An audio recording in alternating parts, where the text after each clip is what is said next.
This is your Daily 5 for Monday, July 20th, 2026.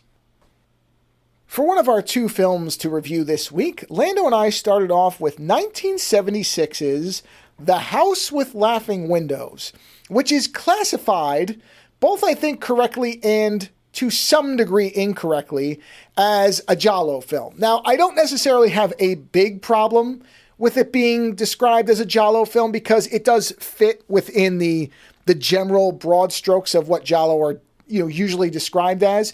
But the problem with the word giallo is because there were so many movies and it was such a packed genre for a while that you sort of make certain assumptions of what that type of movie is going to have. And many of those things are not present in the way most people would expect them to be in The House with Laughing Windows. So I think I've seen the term mystery. I've seen experimental horror. I don't know that I'd call it experimental, but I think it is definitely more of a thriller or a horror mystery film than a giallo, because the thing is, there's not going to be a black glove killer. There's not going to be a lot of over-the-top murder sequences or big kind of spectacular visual displays like you might expect from a Fulci film or a Argento film. That's not here. Instead, what this movie prioritizes, and does so exceptionally well, is atmosphere. And in particular, the atmosphere that comes from being set in a place that is away from most people. This is on it's in an isolated locale. And so that changes the dynamics of how everything feels when events are happening. Because obviously, if you're in a major city, then there are certain things that are going to stick out and just be wrong to anybody observing them, right?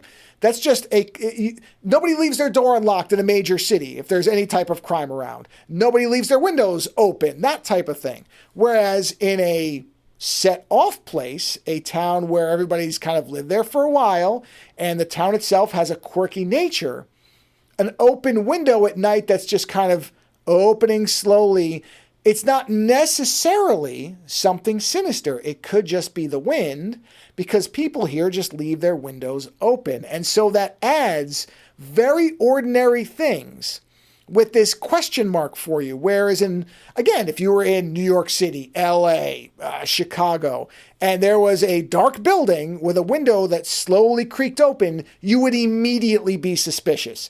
In a town like this, that House with Laughing Windows is set in, not necessarily any guarantee that something malevolent is going on. It could just be that the person left the window open and the wind has managed to blow it open slowly.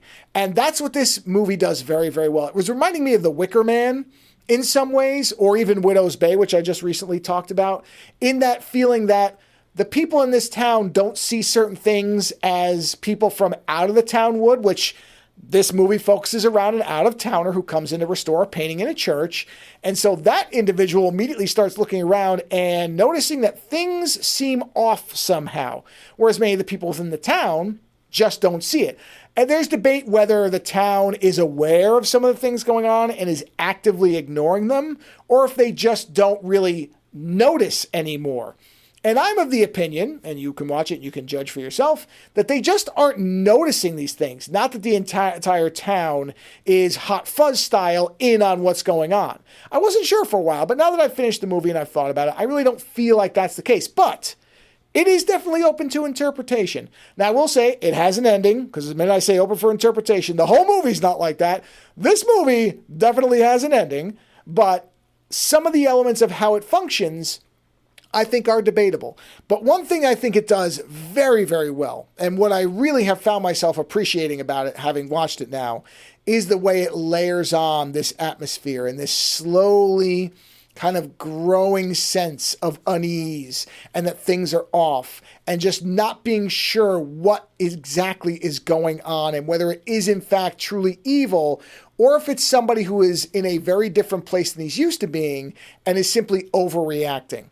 And that I think the movie does very well. So it's only $4 to rent on Amazon. Luckily, it was remastered, I think, fairly recently.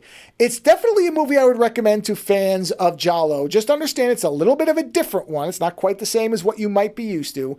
But The House with Laughing Windows, it's doing its own thing, and I would say it's doing it very well. So yeah, this was a good one. Highly recommended. Later.